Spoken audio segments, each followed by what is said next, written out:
네, 안녕하세요. 축구생각입니다. 축구 승무패 토토 12회차 최종 픽 공유 드리도록 하겠습니다. 2월이 두 번 됐기 때문에 아마도 최소한 당첨 금액은 1등 당첨금은 한 35억, 많으면 한 40억까지가 될 것 같은 그런 회차라고 생각을 하고 있고요. 근데 일단은 이번 회차는 2월 될 것 같지는 않습니다. 왜냐면 투표율이 70% 넘는 게 두 개밖에 없어요. 그 나머지 경기들은 아마도 슈투트가르트 경기는 60%가 넘을 확률이 있긴 한데 그 외의 경기들은 대부분 50%대 투표율이어서 이번 회차는 2월은 되지 않을 것 같다라고 생각을 하고 있습니다. 좌측 상단에 있는 인플레이 게임 배당이 좋기 때문에 한 번씩 이용 부탁드리고 가입하실 때 추천인 링크 고정 댓글로 남겨놓도록 하겠습니다. 일단 제가 초안 때 좀 경기력 관련해서 설명을 했기 때문에 최종 픽은 경기 수가 많아서 좀 간략하게만 경기력 관련해서만 말씀을 드리도록 하겠습니다. 제가 평균적으로 8개에서 10개가 적중되는 그런 부분이 있기 때문에 이대로 따라오시는 것보다는 참고만 해주시고 좋아 보이는 것들만 가져가시면 좋을 것 같다라고 생각을 하고 있습니다. 자, 1번 경기입니다. 수원 삼성 대 전북 현대의 경기고요. 일단 뭐 배당 자체는 예상대로 전북이 배당을 받았는데 투표율은 생각보다 몰리진 않았습니다. 그만큼 이번 시즌에 수원이 좀 좋은 모습을 보여주고 있고 반대로 전북은 뭐 꾸역승을 하고는 있지만 1등을 하고 있죠. 근데 경기력이 그다지 뭐 좋다라고 보기에는 좀 어렵기 때문에 그런 부분 때문인지는 몰라도 일단은 배당 자체에는 좀 높게 형성이 되어 있는 상황입니다. 일단 수원은 정상민 선수가 뛸 수도 있을 것 같고요. 그리고 홈에서는 2승 1무 1패를 하고 있습니다. 전북은 백승호 선수를 영입을 했지만 아마도 이번 경기는 출전하지 않을 가능성이 높고요. 이용 선수는 출전 여부가 불투명한 상황입니다. 일단 전북 현대는 이번 시즌 패배가 없는 모습을 보여주고 있습니다. 원정에선 1승 1무를 하고 있고요. 일단 두 팀의 맞대결에서의 특이사항은 수원 삼성이 전북 현대 상대로 좀 약했습니다. 최근에 승리가 없고요. 지금 전북이 수원 삼성 상대로 지금 3연승을 하고 있고 수원 삼성이 홈일 때 또 전북이 원정에서 2연승을 하고 있습니다. 일단 10경기 동안에 이 수원 삼성이 홈일 때 전북과 만났을 때는 이 승리가 없었다라는 점을 참고를 해주시면 될 것 같고요. 저는 초안과 동일하게 무와 패투픽을 바라보고 있습니다. 일단 수원이 중원은 굉장히 괜찮지만 이 수비에 있어서는 약간은 불안한 모습들이 있고 크로스 상황에서의 이런 불안한 모습들, 공간들, 측면 공간들을 생각을 해본다면 전북은 어쨌든 뭐 스쿼드 자체는 뭐 경기력이 답답하긴 하지만 그래도 전방에서 이 제공권을 따줄 수 있는 구스타보라든지 일류첸코와 같은 그런 선수들이 있기 때문에 좋은 크로스만 올라온다면 수원 상대로 좀 득점은 가능해 보이고 수원이 이번 시즌 좋긴 하지만 이 두 팀의 상성을 봤었을 때 전북이 좀 압도적인 모습을 좀 보여주고 있는 그런 상황이라서 저는 이 경기는 좀 이변까지 포함을 하면 무승부지 않을까라는 생각을 가지고 있습니다. 좀 무패 투픽으로 가져가 보도록 하겠습니다. 자, 2번 경기입니다. 성남 대 울산의 경기고요. 성남은 이시영 선수의 출전 여부가 불투명하고 홈에서 2연승을 하고 있습니다. 홈에서는 2승 1무로 홈에서 패배가 없고요. 울산현대 같은 경우에 윤빛가람 선수가 일단은 출전 여부가 불투명한 상황입니다. 3경기째 승리가 없는 울산의 모습을 보여주고 있고 원정에서는 1승 1무 1패를 하고 있습니다. 일단 두 팀 맞대결에서의 특이사항은 울산이 성남 상대로 4연승을 하고 있고요. 성남이 홈일 때 울산에게 3연패를 하고 있습니다. 그리고 이 최근 10경기를 보면 성남이 홈일 때는 울산 상대로 승리가 없습니다. 자, 일단 그 부분을 참고로 해주시면 될 것 같고요. 저는 개인적으로 이변이라면 무승부라고 생각을 해요. 성남이 뭐 최근에 좋은 흐름을 보여주고 있고 이번 시즌 좋은 모습을 보여주고는 있습니다. 하지만 제 생각에서는 수비진의 주력이 마상훈이라든지 뭐 리차드 이런 선수들이 주력이 그렇게 빠르다라는 생각은 없습니다. 그래서 공간에 대한 불안함이 있고요. 공격을 봤었을 때는 좀 다소 운도 좀 따라줬었던 경기들이 좀 있었다라고 생각을 하고 밀리치의 제공권은 조금 위협적이긴 하지만 헤딩을 그렇게 잘한다라고 볼 수는 없습니다. 울산은 어쨌든 지금 이 A매치를 다녀온 선수들이 출전을 할지 안 할지는 조금 애매하긴 하지만 제 생각에는 일단은 울산이 지금 3경기째 승리가 없는 상황이기 때문에 어느 정도 출전을 시킬 가능성이 높다라고 생각을 합니다. 그래서 저는 이 경기는 성남이 무난하게 이기는 울산이 무난하게 이기는 경기가 될 것으로 생각을 하고 있고, 배당 자체도 좀 전북보다 낮게 형성이 됐기 때문에 울산은 가져가는 게 맞다라고 판단을 하고 있습니다.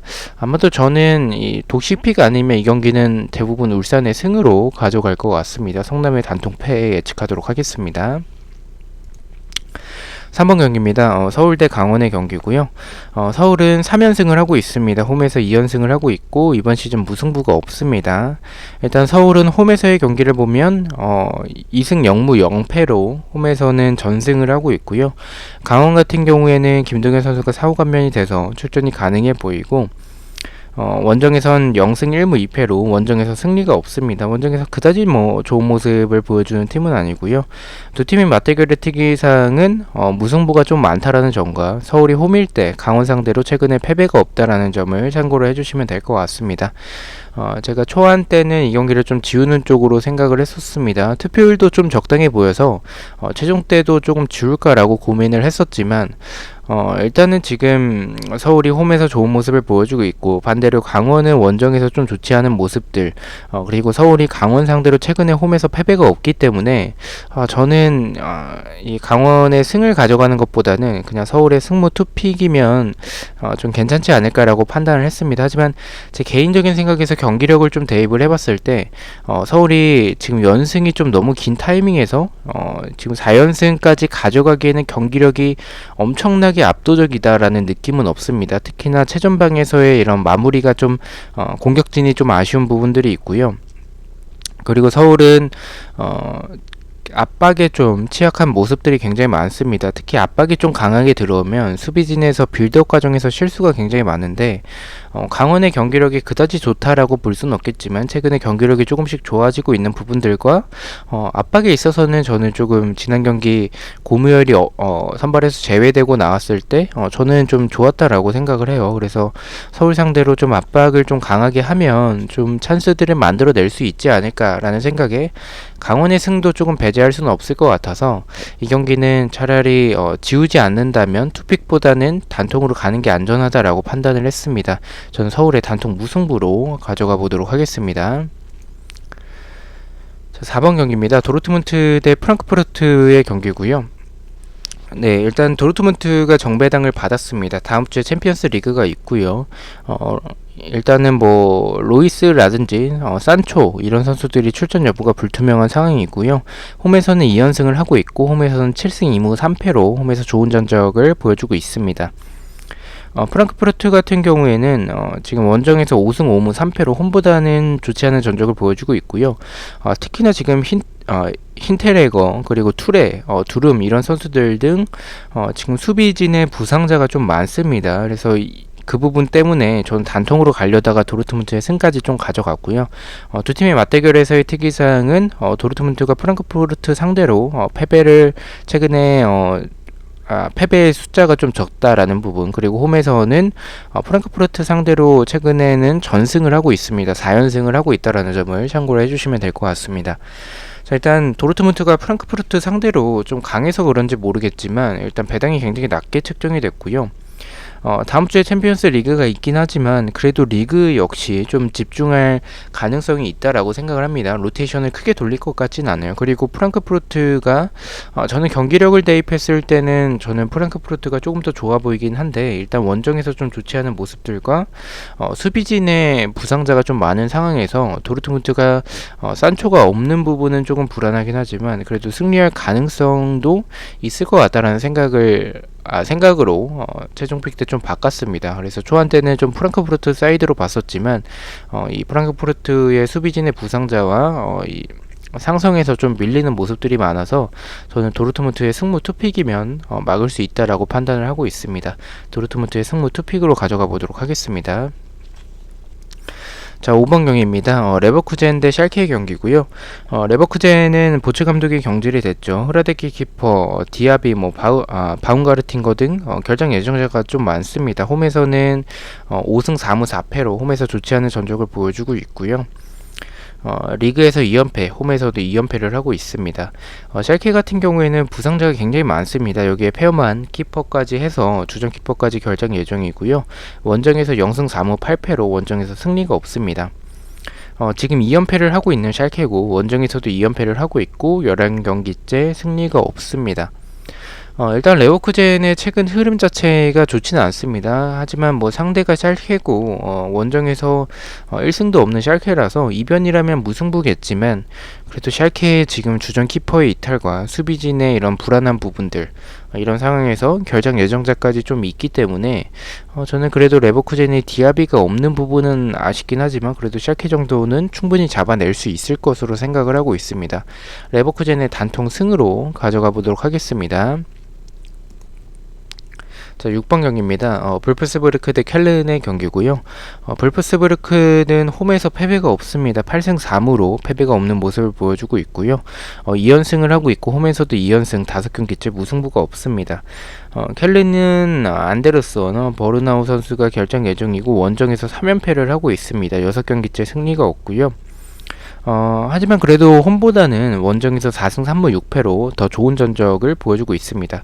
두 팀 맞대결에서의 특이사항은 무승부가 좀 많습니다. 그리고 홈에서는 볼프스부르크가 켈른 상대로 2연승을 하고 있고요. 최근에 켈른 상대로는 홈에서 패배가 없다라는 점을 참고로 해주시면 될 것 같습니다. 네, 이 경기는 저는 조금 약간 불안하긴 합니다. 왜냐면 켈른이 원정에서 좀 좋은 모습을 홈보다는 보여주고 있다라는 점과 켈른이 지금 원정에서 지금 패배가 3연패를 하고 있기 때문에 좀 이 경기 무승부까지 좀 바치고 싶다라는 생각이 듭니다. 하지만 폴더에 여유가 없고 좀 투표율이 많이 몰린 경기이기 때문에 이 경기는 볼프스부르크가 홈에서 좋은 팀이라서 그래도 경기력을 비교했을 때는 켈른 상대로는 무난하게 이길 것 같다는 생각을 가지고 있습니다. 켈른의 단통 승으로 가져가 보도록 하고요. 폴더에 여유가 있으시다면 저는 무승부까지 바치는 것도 저는 괜찮다라고 생각을 하는 경기입니다. 왜냐면 말씀드렸듯이 켈른이 좀 원정에서 좋은 모습들 그리고 두 팀의 맞대결에서의 좀 무승부가 많고 지금 켈른이 어쨌든 뭐 세트피스에서의 좋은 모습을 보여주는 팀이라는 점에 있어서는 저는 무승부까지 제 느낌도 약간 무승부가 이런 경기 나올 것 같다라는 좀 생각이 들어서 좀 바치고 싶긴 합니다. 그래서 무승부까지 가져가시는 것도 개인적으로 좋은 선택이라고 생각을 하고 있습니다. 네, 7번 경기입니다. 마인츠 대 아르미니의 경기고요. 마인츠는 홈에서 3승 2무 8패로 홈에서의 전적이 좋지 않습니다. 아르미니 같은 경우에는 마찬가지로 원정에서 2승 3무 7패로 좋지 않은 전적을 보여주고 있습니다. 네, 이 경기는 뭐 두 팀 다 수비가 좋지 않습니다. 수비적으로 좀 불안한 상황에서 공격적으로 좀 비교를 해본다면 그래도 마인츠가 뭐 콰이손이라든지 뭐 전체적으로 지금 마인츠가 보여주는 공격에 있어서는 저는 아르미니보다는 낫다라고 평가를 하고 있습니다. 뭐 콰이손 오니시워, 글라첼 이런 선수들이 전방에 보유하고 있어서 공격력에 있어서는 마인츠는 좀 한방 자체는 보유하고 있는 팀이라고 생각을 해요. 그래서 아르미니보다는 더 나아 보이고 이 경기를 좀 무승부도 좀 고민을 했었지만 최종 때도 그냥 단통으로 승으로 가져간 부분은 일단 배당도 좀 낮게 책정이 됐고 그리고 두 번째 이유는 도안 선수가 지금 결장 예정입니다. 뭐 일본 선수긴 하지만 그래도 좋게 개인적으로 평가를 좀 하는 선수고 아르미니에 있어서는 좀 측면에서 흔들어 줄 수 있는 선수라는 생각에 이 도안 선수가 없다면 이 아르미니의 공격은 좀 무뎌지지 않을까라는 생각을 좀 가지게 돼서 최종 때도 마인츠의 단통 승으로 가져가 보도록 하겠습니다. 8번 경기입니다. 아우크스부르크 대 호펜하임의 경기고요. 아우크스부르크는 일단 얀센 이하고 선수가 결장 예정이고 홈에서는 4승 3무 6패로 홈에서는 좋은 전적을 보여주고 있습니다. 호펜하임 같은 경우에는 원정에서 3승 4무 6패로 좋지 않은 전적을 보여주고 있고요. 최근에 2연패를 하고 있습니다. 두 팀 맞대결에서의 특이사항은 아우크스부르크가 호펜하임 상대로 좀 약한 모습들이 있고요. 이 홈일 때 최근에 호펜하임 상대로 승리가 없다라는 점, 그리고 지금 호펜하임이 2연승을 하고 있고요. 아우크스부르크가 홈일 때 호펜하임에게 4연패를 하고 있다는 점을 참고로 해주시면 될 것 같습니다. 초반 때는 좀 이 경기를 승무패로 좀 지우는 쪽으로 생각을 했었는데, 일단은 저는 이 경기 아우크스부르크가 정배를 받을 것으로 생각을 했습니다. 그래서 저는 이변으로 좀 호펜하임 쪽 사이드를 보려고 좀 지우는 판단을 했었는데, 호펜하임이 정배당을 받았고 예상대로 투표율이 좀 균등하게 분배가 돼서 단통으로 가야겠다라고 생각을 좀 바꿨습니다. 일단 두 팀의 이런 상성과 맞대결을 보면 아우크스부르크가 호펜하임 상대로 유난히 좀 약한 모습을 보여주고 있어서 저는 이 경기는 호펜하임의 사이드지 않을까라는 생각을 좀 가지고 있고, 경기력에서도 호펜하임이 뭐 좋은 모습을 보여주는 팀은 아니라고 생각을 하지만 최근의 모습들을 봤을 때 그래도 이 크로스를 만들어내는 모습들, 찬스를 만들어내는 모습들은 굉장히 좋기 때문에 결정력이 조금 그 경기에서 좀 잘 나온다면 호펜하임이 무난하게 이기는 경기겠지만, 이번 시즌의 호펜하임을 보면, 그리고 최근의 호펜하임을 보면 득점을 쉽게 하기엔 좀 어렵다라고 생각을 합니다. 또한 원정에서 좋지 않은 호펜하임, 반면에 홈에서 좋은 아우크스부르크의 이번 시즌 모습들을 생각을 해본다면 저는 무승부가 가장 적합할 것으로 생각을 하고 있습니다. 그래서 저는 단통 무승부로 가져가 보도록 하겠습니다. 잠시 물 좀 마시겠습니다.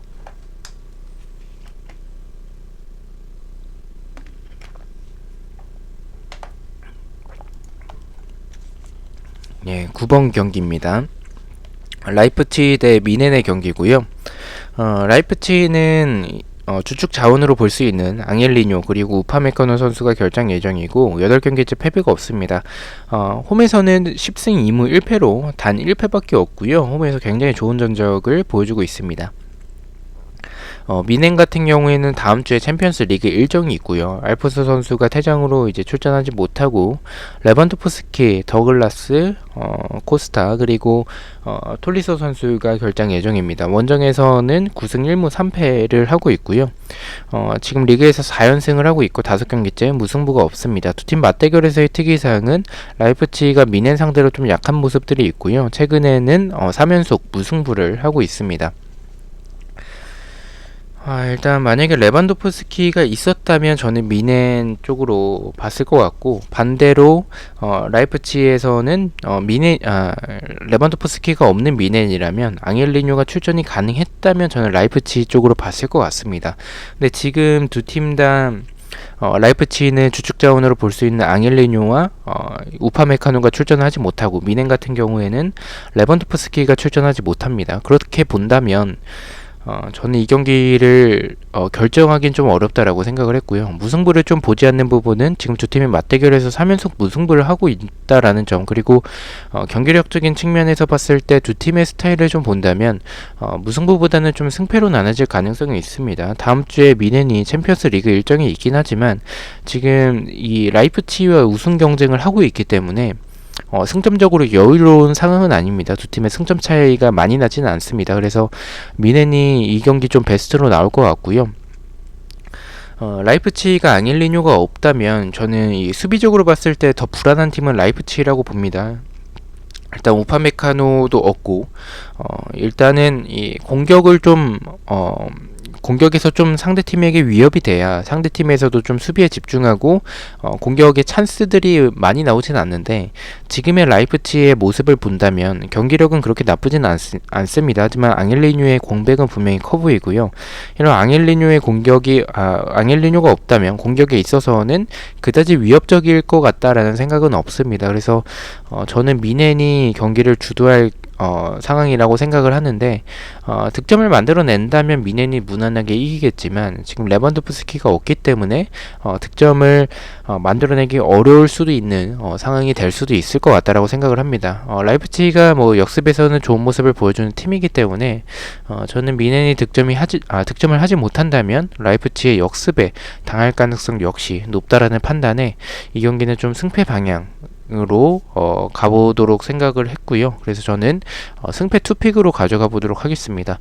단통이라면 저는 미넨은 레반도프스키가 없는 부분이 타격이 크지만 오히려 라이프치히가 미넨 상대로 좀 최근에 약했었던 모습들과 수비에서의 중심을 잡아줄 수 있는 우파 메카노 그리고 앙헬리뇨가 없다라는 점에 있어서는 단통이라면 라이프치히의 패배를 좀 말씀을 드리고 싶습니다. 자, 10번 경기입니다. 글라드바흐 대 프라이부르크의 경기고요. 글라드바흐 같은 경우에는 홈에서는 5승 4무 4패로 홈에서 좋은 전적을 보여주고 있고요. 지난 경기 승리하면서 연패를 끊어냈습니다. 하지만 홈에서는 3연패를 하고 있고 5경기째 무승부가 없습니다. 프라이부르크 같은 경우에는 원정에서 4승 3무 5패로 좋지 않은 전적을 보여주고 있고요. 일단 두 팀의 맞대결에서의 특이사항은 무승부가 좀 적은 모습을 보여주고 있습니다. 글라드바흐가 홈일 때 프라이부르크 상대로 2연승을 좀 하고 있고요. 글라드바흐가 홈일 때 프라이부르크 상대로 패배가 최근에 없습니다. 그래서 좀 글라드바흐가 홈에서는 좀 유리한 모습, 반대로 프라이부르크가 홈일 때는 글라드바흐 상대로 좀 압도적인 모습을 보여줘서 두 팀의 경기는 좀 홈팀이 좀 유리한 경기를 보여주고 있다라고 생각을 해주시면 될 것 같습니다. 지금 상황에서는 글라드바흐가 홈이죠. 그래서 글라드바흐의 승까지 가져갈까에 대해서 좀 고민을 많이 했습니다. 하지만 경기력을 비교를 해봤을 때 지금 글라드바흐가 지난 경기 승리하긴 했지만 상대가 샬케였었고 그 전까지의 경기들을 보면 수비에서 좀 불안한 모습들과 전체적으로 이 로제 감독의 이제 도르트문트 이제 오피셜이 나왔죠. 도르트문트로 이적한다는 그 기사가 나오고부터 글라드바흐가 점점 내리막길을 걷고 있고 그리고 선수들도 동기부여가 좀 크게 되는 모습은 아닐 것 같다라고 생각을 합니다. 어차피 다음 시즌에 없는 감독이기 때문에 뭐 잘 볼 필요도 없겠고요. 그리고 로제 감독도 지금 뭐 벤치에만 그냥 앉아 있어요. 지시도 많이 안 하고 그래서 전체적인 동기부여가 좀 떨어진 팀이라서 지금의 프라이부르크의 경기력이라면 저는 그 프라이부르크가 이변을 충분히 만들어낼 수 있다라고 생각을 하고 있습니다. 하지만 이 두 팀의 맞대결에서는 홈팀이 좀 유리한 경기 결과를 가져오기 때문에 프라이부르크의 승은 좀 나오지 않을 것 같아서 저는 글라드바흐의 단통 무승부로 초안과 동일하게 가져가 보도록 하겠습니다. 폴더에 여유가 있으시다면 글라드바흐의 경기력을 봤을 때 승에는 좀 손이 많이 가진 않는데 상성에서는 글라드바흐가 좀 압도적인 모습을 홈에서는 보여주고 있기 때문에 승까지 가져가는 것도 좋은 판단으로 생각을 하고 있습니다. 다시 K리그 경기입니다. 수원FC 대 제주의 경기고요. 수원FC 같은 경우에는 이번 시즌 승리가 없습니다. 홈에서는 1무 1패를 하고 있고요. 제주는 원정에서 3무를 하고 있습니다. 제주는 3연속 무승부를 하고 있고 원정에서도 3연속 무승부를 하고 있고 이번 시즌 패배가 없습니다.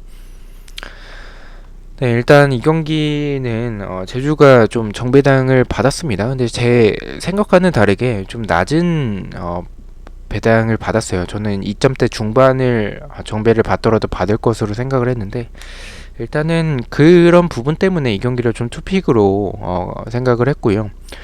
저는 개인적인 생각에서는 수원FC가 일단 뭐 먼저 말씀드릴 게 지금 말씀드렸다시피 제주가 3연속 무승부를 하고 있습니다. 근데 이런 4연속 무승부까지 나오는 그런 기록이 좀 어렵다라고 생각을 하고요. 특히나 K리그에서는. 근데 이게 또 제주라서 좀 쉽게 결정하긴 좀 어려웠지만 그래도 저는 4연속 무승부는 없을 것 같다라는 그런 생각 때문에 전 승패 방향으로 생각을 했었고요. 초안에서는 수원FC의 좀 첫 승이 나오지 않을까. 왜냐면 제주는 이런 수비에서는 견고한 모습을 보여주고 있지만 공격진에서의 좀 아쉬운 모습들, 득점자들도 좀 보면 이런 공격진의 선수들보다는 윙백의 이런 한방이나 미들 자원들의 이런 한방으로 좀 만들어내는 경향들이 좀 많습니다. 수원FC가 그것을 잘 막아낸다면 그래도 공격을 만들어가는 과정 자체가 좋은 팀이라고 생각을 하고 있고 무릴로가 지속적으로 좋은 활약을 보여주고 있기 때문에 저는 이 수원FC의 첫 승 타이밍으로 생각을 하는 경기입니다. 하지만 말씀드렸다시피 제주가 지금 좀 생각보다 낮은 정배당을 받아서 그냥 무승부가 안 나올 가능성이 높은 경기라고 생각을 하고 있기 때문에 저는 승패 방향으로 가져가 보도록 하겠습니다. 경기력에서는 승패 쪽보다는 저는 승무 쪽을 조금 더 말씀을 드리고 싶은데 말씀드렸던 이제 제주의 연속 무승부 기록 때문에 저는 승패 방향으로 가져가 보도록 하겠습니다. 12번 경기입니다. 광주 대 인천의 경기고요. 광주는 엄원상 선수가 무릎 부상으로 당분간 출전하지 못합니다. 홈에서는 2패로 승과 무승부가 없고요. 홈에서 2연패를 하고 있습니다. 인천 같은 경우에는 무거사가 퇴원은 했지만 경기에 출전할 가능성은 좀 적다라고 생각을 하고 있고요. 일단 원정에서 3연패를 하고 있습니다. 원정에서 3패를 전패를 하고 있고요. 이번 시즌 무승부가 없습니다. 두 팀 맞대결에서의 특이사항은 무승부가 좀 많고요. 광주가 인천 상대로 2연승을 하고 있습니다. 그리고 광주가 홈일 때 인천에게 좀 패배가 없는 최근의 모습들을 보여주고 있습니다. 그런 부분 때문인지 일단은 광주가 정배당을 받았는데 저는 이 경기 좀 이변으로 생각을 하고 있습니다. 일단 광주 엄원상 없는 부분은 그래도 엄지성으로 대체가 가능할 것 같고, 그리고 펠리페가 남아있기 때문에 어느 정도 대체는 가능하긴 하겠지만 김종우 선수가 출전 여부가 불투명한 상황이라서 그게 좀 저는 크다라고 생각을 해요. 지난 경기 김종우 선수가 없다 보니까 공격을 만들어가는 과정에서 저는 김종우 선수가 있었다면 지난 경기 승리했을 것 같다라고 생각을 하고 있고요. 그만큼 이번 시즌 광주에서 김종우 선수가 키플레이어라고 저는 생각을 하고 있습니다. 오히려 엄원상보다. 근데 지금 김종우 선수가 출전 여부를 계속 찾아봤는데 나오질 않아가지고 일단은 좀 지켜봐야 될 것 같고요. 저는 출전할 가능성이 50대 50으로 생각을 합니다. 그래서 출전을 한다면 인천 상대로 좀 지진 않을 것 같다라는 생각을 좀 가지고 있는데, 출전하지 못할 가능성 역시 높기 때문에 그렇게 출전을 하지 못한다면 중원 싸움에서 인천에게 좀 밀릴 가능성이 있고, 광주가 중원은 이찬동이라든지 아니면 뭐 김원식 이런 선수들이 굉장히 단단하기 때문에 잘 버텨주고는 있지만 수비에 있어서는 좀 불안한 팀이라고 생각을 해요. 인천이 이번 시즌 좀 경기력이 좋고 수비적으로 좀 견고한 모습들을 보여주는 상황에서 광주가 쉽게 득점하기는 어려울 것 같고, 인천이 공격에서 좀 이번 시즌 좋은 모습을 보여주고 있고 이번 시즌 무승부가 없기 때문에 저는 이변이라면 아예 그냥 꺾어서 광주의 패로 가져가 보도록 하겠습니다. 13번 경기입니다. 슈투트가르트 대 브레멘의 경기고요. 슈투트가르트는 와만기두가 그리고 망갈라 선수가 결정 예정이고요. 홈에서는 3승 6무 3패로 좋지 않은 전적을 보여주고 있습니다. 근데 뭐 최근에는 홈에서 3연승을 하고 있고요. 브레멘 같은 경우에는 다음 주에 포칼컵이 있습니다. 원정에서 4승 5무 4패로 원정에서 더 좋은 전적을 보여주고는 있지만 리그에서 2연패를 하고 있습니다.